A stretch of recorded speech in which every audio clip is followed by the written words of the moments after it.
Hello friends, welcome back to my YouTube channel. आज के video में हम डिस्कस करेंगे सीबीडीटी का दो सर्कुलर इशू है, सर्कुलर नंबर 5 एंड 8। तो सर्कुलर नंबर 8 को समझने के लिए हमें सर्कुलर नंबर 5 को पहले समझना पड़ेगा। अब सर्कुलर नंबर 5 क्या बताता है? देखिए, क्या है कि सीबीडीटी ने सर्कुलर इशू क्या हो रहा था, मैं पहले आपको ये समझाऊं। हम सबको टीडीएस या टीसीएस रिटर्न्स फाइल करने पड़ते हैं जिनके ऊपर एप्लीकेबल है, ठीक है। तो अगर हम टीडीएस या टीसीएस टाइमली फाइल नहीं करते हैं या फिर ऐसा जो डिडक्ट किया है उसे गवर्नमेंट को पेड नहीं करते तो हमारे ऊपर इंटरेस्ट लगता है। अब ये इंटरेस्ट का सेक्शन है, टीडीएस का सेक्शन है 201 and 206 C is for TCS का इंटरेस्ट का सेक्शन है, ठीक है। इशू क्या हो रहा था, कोई भी एसएससी जो जिसके ऊपर एप्लीकेबल है टीडीएस डिडक्ट करना या फिर टीसीएस कलेक्ट करना, ओके, उसने टीडीएस या टीसीएस कलेक्ट किया टाइमली, बट गवर्नमेंट को जब पे कर रहा है तो मैंने बिफोर ड्यू डेट या ऑन ड्यू डेट को मैंने मेरे अकाउंट से डिडक्ट हो गया। जब मैं चालान भर रहा हूँ या फिर मेरे अकाउंट से डिडक्ट हो गया गवर्नमेंट को पे करने के लिए, बट गवर्नमेंट के यहाँ पे क्रेडिट हो रहा है आफ्टर आफ्टर 1 डे या फिर एक दिन या 2 दिन बाद, जिसकी वजह से क्या हो रहा है, आफ्टर ड्यू डेट के बाद गवर्नमेंट के पास क्रेडिट हो रहा है, ठीक है। तो इसके लिए क्या हो रहा था ना, इस जो ये जो डिस्क्रिपेंसी आया, लेकिन हमने तो बिफोर ड्यू डेट कर दिया। अब बिफोर ड्यू डेट कर दिया तो हमारे लिए तो कंप्लायंस बर्डन खत्म हो गया ना। अब यहाँ पे ये जो बीच का सिस्टम है ये तो हमारे हाथ में है नहीं। अब यहाँ पे क्रेडिट हो रहा है तो ये गवर्नमेंट का अकाउंट है, तो इसकी वजह से ये जो डिफरेंस हो रहा था ना, इसके वजह से इंटरेस्ट लाइबिलिटी जनरेट हो रहा था। आप इशू समझ गए अच्छा से, आई होप मैं बहुत ही अच्छे से समझाया। अब जो इंटरेस्ट लाइबिलिटी डिडक्ट जनरेट हो रहा है, एसएससी बोल रहा है अरे ये तो इंटरेस्ट मेरे ऊपर आना ही नहीं चाहिए। गवर्नमेंट बोल रहा है नहीं, मेरे पास तो एक दिन बाद आया क्रेडिट हुआ तो मेरे पास तो आना चाहिए। इसी इशू को एड्रेस करते हुए सीबीडीटी के पास बहुत सारे रिप्रेजेंटेशंस आए for making payments of tax deduct TDS and TCS का जो to the credit to the central government as per section 200 and 206 of the act. तो इन सच केसेस को कंसीडर करते हुए नोटिफिकेशन निकाला गया, ठीक है। अब ये नोटिफिकेशन में क्या बताया गया, मैं ये बताता हूँ, ठीक है। या एक 1 सेकेंड, हाँ। In exercise to the power under section 119 of the act, the board hereby direct that chief commissioner of income tax DGIT और their principal chief commissioner may reduce the interest charged under section 201A और 206। TDS का मतलब किसको power दिया गया है? Power दिया गया है ओनली किसको, जो चीफ कमिश्नर है, डायरेक्टर जनरल है या फिर प्रिंसिपल चीफ कमिश्नर है, इन लोगों को दिया गया है पावर, ठीक है। अब 1 सेकेंड, हाँ, इन लोगों को दिया गया है पावर। क्या हो रहा है, यस, इन लोगों को पावर दिया गया है, ठीक है। किस बेसिस पे पावर दिया गया है? अगर वो लोग रिड्यूस कर सकते हैं, वेवर ऑफ इंटरेस्ट कर सकते हैं, कब? The payment is initiated by the tax payer, deductor और collector as the amount are debited from the bank account on और बिफोर द डेट, जैसे मैंने बताया। And the tax could not be credited to the central government before the due date because of technical problems beyond the control of tax payer, deductor और collector, ठीक है। अच्छा, इसमें ना ये सर्कुलर में ये भी एड्रेस किया गया था कि इन केस आपने इंटरेस्ट का पेमेंट कर दिया है तो उस केस में क्या होगा, वो भी आएगा, वो भी मैं बताता हूँ। फिर बताता है तो जो अथॉरिटीज हैं जिनको अलाउ किया गया था, वो क्या कर सकते हैं ना, examine the application for waiver of interest under this order.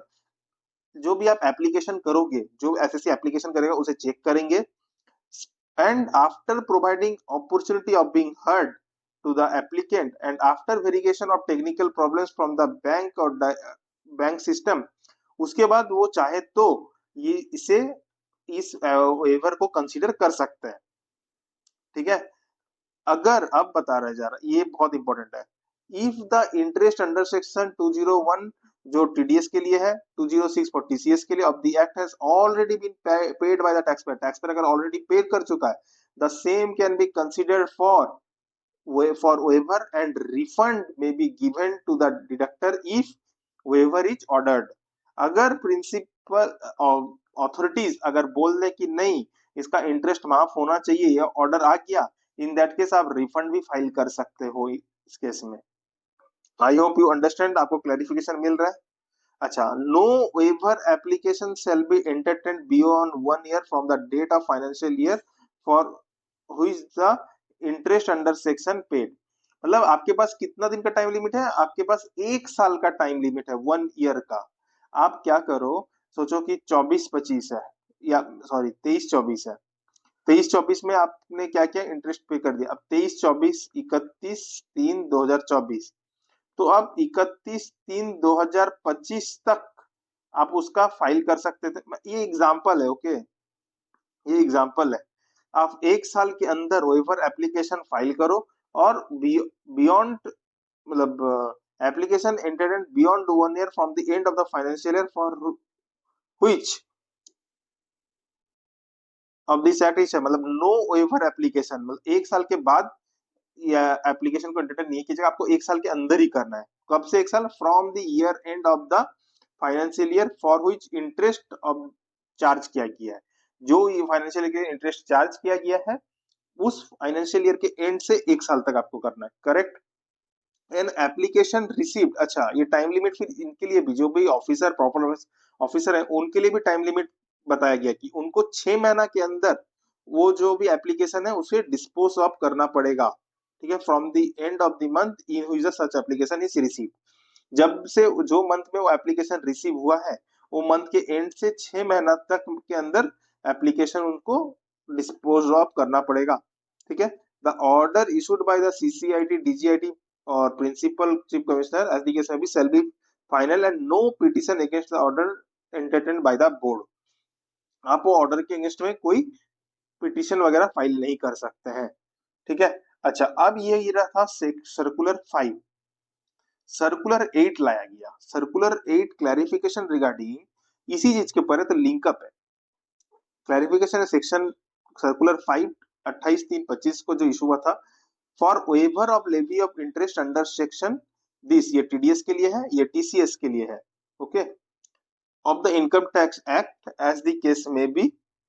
अब क्या बता रहा है, सर्कुलर जो इशू हुआ है 5/2025, representations has been received from field authorities to clarify whether the prescribed authority empowered to pass waiver orders under this circular is deemed to be effective from the date of issuance of circular, or whether waiver application to be entertained only in cases where interest under section this and this are charged on or after the issuance of the said circular। मतलब उनसे पूछा जा रहा है, मतलब पूछा जा रहा है कि जो इम्पावर्ड ऑथोरिटीज हैं, जो वेब ऑर्डर्स को पास करेंगे under this circular is deem to be effective from the date of issuance of the circular. कब से ये इफेक्टिव होगा? ठीक है, जिस दिन से ये सर्कुलर इशू हुआ है, और कि whether application waiver application are to be entertained only in cases whether the interest of TDS or TCS is charged on or after the date of issuance of the circular।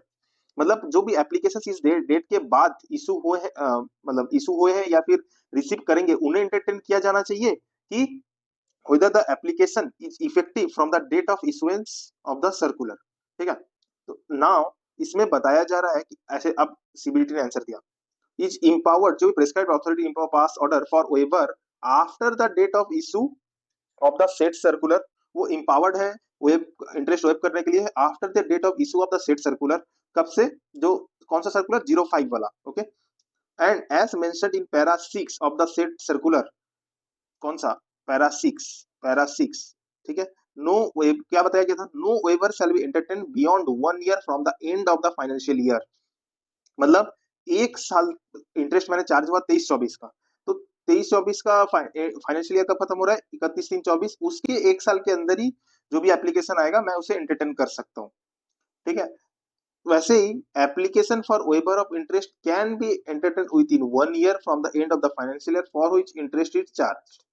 If the interest charge pertains to 23-24, the applications for waiver of interest can be filed 31-3-25, 1 year from the end of the financial year. Further, ठीक है, it is also clarified that the waiver application can be entertained for interest under section this and this, TDS और TCS का जो interest है, interest का section है, even before the issuance of the said circular subject to above, मतलब उस 1 year के time limit के अंदर, सोचिए कि सर्कुलर इशू कब हुआ, 28 तारीख को, 28-3-25। अब आपका जो 1 year एंड हो रहा है फाइनेंशियल ईयर का, वो 28-3-25 तक के हो रहा है, लेकिन आज है 28-3, सोच लो 25, जब ये सर्कुलर आया 05 वाला, ठीक है। तो 28-3, हाँ, 24-25 के लिए, सॉरी 23-24 के लिए, 23-24 कब हो गया, before the issuance of this circular, ठीक है, 23-24 हो गया before the issuance of circular, और 23-24 में आपको इसी कारण से टेक्निकल ग्लिच के वजह से इंटरेस्ट लगा था, तो वो इंटरेस्ट के लिए आप एप्लीकेशन कर सकते थे 31-3-25 तक। तो ये जो 3 दिन का पीरियड था ना, इस चीज के लिए बताया जा रहा है, ये थर्ड लाइन है, मतलब एक तरफ से देखा जाए तो, नहीं तो फिर 24-25 के लिए तो आ जाएगा आपका 31-3-26 का ड्यू डेट आ जाएगा ना, तो उसके लिए तो टाइम है। समझ गए मेरा बात को एक तरफ से। आई होप फ्रेंड्स ये सर्कुलर आप लोगों के लिए एक अच्छा डिसीजन है सीवीडीटी का, और साथ में ये भी एक अच्छा है ना कि जो भी आप इंटरेस्ट पे कर दिए हो, आप उसका रिफंड भी इस वेब ऑर्डर के बेसिस पे आप उसका क्लेम कर सकते हैं। समझ गए? तो ये एक इम्पोर्टेंट वीडियो आप लोगों के लिए सर्कुलर 05 एंड 08 ऑफ सीवीडीटी का लेके है। Thank you friends.